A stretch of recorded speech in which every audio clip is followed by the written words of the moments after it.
চলো আজ আমি বাড়িতে সারাদিন কী করি সেটাই তোমাদের সাথে শেয়ার করি। সকালে ছাদে গিয়েছিলাম, দেখি অনেক অপরাজিতা ফুল ফুটেছে, সেটাই তুলে নিলাম।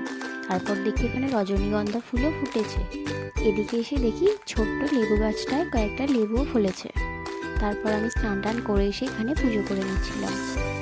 তারপর এখান থেকে আমি বেরিয়ে রান্নাঘরে গেলাম, গিয়ে দেখি রান্না কতদূর। মা অর্ধেক রান্না করে রেখেছিল। তারপর আমি ভাবলাম যে পটল চিংড়িটা আজকে আমিই বানাই।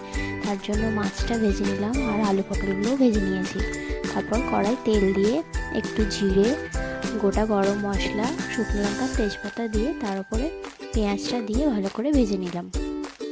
এরপর রসুন, আদা, টমেটো, হলুদ গুঁড়ো, লঙ্কা গুঁড়ো আর স্বাদ মতো নুন দিয়ে ভালো করে মশলাটাকে কষিয়ে নিলাম। এরপর পটলটা দিয়ে ভালো করে মশলাটার সাথে কষিয়ে জল ঢেলে দেবো। জলটা ফুটে এলে মাছগুলো দিয়ে 2 মিনিট ফুটিয়ে নিলেই ব্যাস রেডি আমাদের পটল চিংড়ি।